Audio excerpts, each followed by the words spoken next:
বন্ধুরা একটু ভেবে দেখুন তো, একদিন আপনি হঠাৎ করে চোখ খুললেন আর আপনি আপনাকে মাটির নিচে দাফন অবস্থায় পেলেন। আর আপনি বের হওয়ার জন্য আওয়াজ করতে থাকলেন, কিন্তু সেখানে আপনার আওয়াজ শোনার মতন কেউই নেই। তো ওই অবস্থায় আপনি কি করবেন? কিন্তু এর আগে আপনাকে ভাবতে হবে পৃথিবীতে এমনই কিছু মানুষ ছিল যাদেরকে জীবিত অবস্থায় ভুলবশত দাফন করা হয়েছিল। আর এই ভিডিওটি আপনি শেষ পর্যন্ত দেখলে আপনার কাছে সবকিছু পরিষ্কার হয়ে যাবে। তো আর কথা না বাড়িয়ে ভিডিওটি শুরু করা যাক। ইউএসএতে ক্যান্টিক সিটিতে বসবাসরত 31 বছর বয়সী মহিলা অক্টেভিয়া স্মিথ হ্যাচার তার 20 বছর বয়সে তার প্রথম বাচ্চা জ্যাকবকে জন্ম দেয়। কিন্তু জন্ম হওয়ার কিছুদিন পরে তার বাচ্চাটি মারা যায়, যার ফলে সে অনেক মানসিক রোগে ভুগতে থাকে। আর ডিপ্রেশন আর নানান ধরনের মেন্টালি ডিস্টার্বের জন্য অক্টেভিয়া কোমাতে চলে যায়। আর ফাইনালি কিছুদিন পর ডক্টররা তাকে মৃত ঘোষণা করে। আর তখন গরমের সময় ছিল, তাই আর দেরি না করে তাকে তাড়াতাড়ি দাফন করা হয়। কিন্তু এরপর অক্টেভিয়ার ফ্যামিলি লক্ষ্য করে তার আশেপাশে থাকা মানুষরা অক্টেভিয়ার মতন অনেক সময় ধরে ঘুমিয়ে পড়তো, না হয় অনেক সময় ধরে অজ্ঞান হয়ে থাকতো, কিন্তু এদের মধ্যে কারোরই মৃত্যু হয়নি। আর এসব হওয়ার জন্য এক্সপার্টরা দুইটি সমস্যার কথা বলেছিল, এক কয়লা থেকে বের হওয়া গ্যাস, আর একটি তাদের এলাকায় থাকা সিসি ফ্লাইয়ের জন্য এমনটি হতে পারে। আর আপনাদের জানার জন্য বলে রাখি, সিসি ফ্লাই আফ্রিকান প্রজাতির মাছি যা নিন্দা রোগ উৎপন্ন করে। আর এসব দেখার পর অক্টেভিয়ার ফ্যামিলিও সন্দেহ করতে থাকে অক্টেভিয়াও এইসব রোগে ভুগছিল। আর তাদের সন্দেহ দূর করার জন্য তার ফ্যামিলি অক্টেভিয়ার বডি কবর থেকে বের করার সিদ্ধান্ত নেয়। আর তাদের সন্দেহ সঠিক ছিল, অক্টেভিয়াকে দাফন করা বক্সের মধ্যে নোকের আঁচড় আর অক্টেভিয়ার আঙ্গুলের মধ্যে আঘাতের চিহ্ন ছিল। আর অক্টেভিয়াকে দাফন করা বক্সের উপরের অংশ ভাঙা অবস্থায় ছিল, তাই তারা বুঝতে পারছিল যে অক্টেভিয়াকে দাফন করার সময় সে জীবিত ছিল। আর তার জ্ঞান আসার পর সে বের হওয়ার জন্য অনেক চেষ্টা করেছিল, কিন্তু তার ফ্যামিলি ঘটনাটি বুঝতে অনেক দেরি করে ফেলে, যার ফলে সে শেষমেশ অনেক কষ্টে মারা যায়।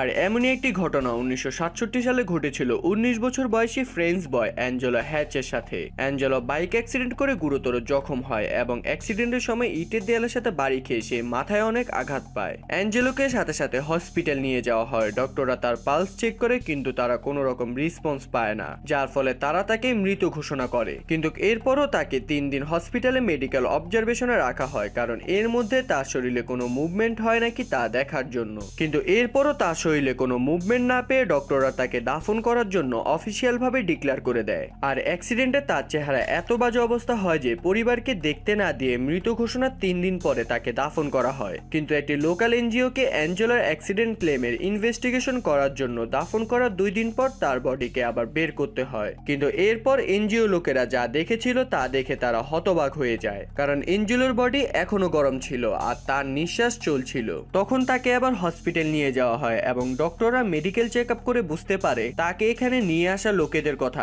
একদম সঠিক, কারণ অ্যাঞ্জেলোর নিঃশ্বাস এখনো চলছিল আর সে কোমাতে চলে গেছে। আর এরপর নানা ধরনের মেডিকেল ট্রিটমেন্ট এবং অপারেশনের মাধ্যমে সে আবার সুস্থ হয়ে ওঠে। আর এরপর তো অ্যাঞ্জেলো একজন সেলিব্রিটিতে রূপান্তরিত হয়ে যায়। সবাই তার কাছে ছুটে আসে তার দ্বিতীয়বার জীবন পাওয়ার ঘটনা শোনার জন্য। কিন্তু অ্যাঞ্জেলোই শুধু এমন ব্যক্তি ছিল না যার সাথে এমন ঘটনা ঘটেছিল।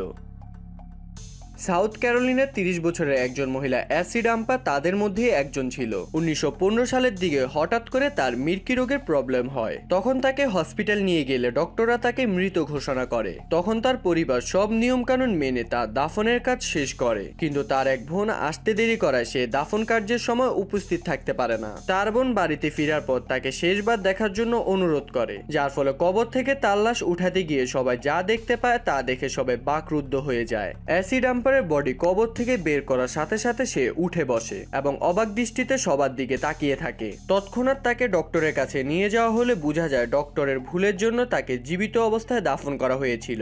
আর এই যাত্রায় তার বোনের অনুরোধের জন্য অ্যাসিড আম্পারের জীবন বেঁচে যায়। কিন্তু একবার ভেবে দেখুন, হঠাৎ করে এমন অবস্থা দেখতে পেয়ে সেখানে উপস্থিত থাকা লোকেদের কি অবস্থা হয়েছিল। আর ডাম্পারের মতন আরেকটি ঘটনা ঘটেছিল 24 বছর বয়সী এক ফ্রেঞ্চ মহিলা ফিলোমার জোনেট্রির সাথে। জোনেট্রি একটি সাধারণ রোগে আক্রান্ত হয়ে হসপিটালে ভর্তি হয়, কিন্তু হসপিটালে ভর্তি করার কিছু সময় পর ডক্টররা তাকে মৃত ঘোষণা করে, যার ফলে তার পরিবারের শোকের ছায়া নেমে আসে। আর সব নিয়ম কানুন সম্পূর্ণ করে তাকে দাফন করা হয়। আর আপনারা জেনে থাকবেন কবরস্থানে রাতে বেলা পাহারা দেওয়ার জন্য একজন লোক সেখানে থেকে থাকে। আর জোনেট্রিকে দাফন করার 9 থেকে 10 ঘন্টা পর সেখানে থাকা লোকটি জোনেট্রির কবর কবর থেকে নানা ধরনের আওয়াজ শুনতে পায়।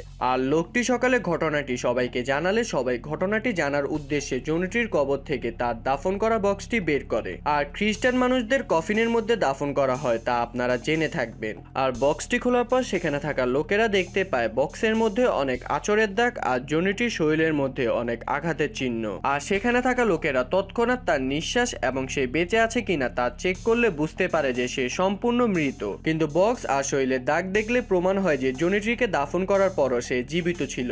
আর বের হওয়ার জন্য সে নানাভাবে চেষ্টা করেছে, কিন্তু তার কপাল এতটাও ভালো ছিল না।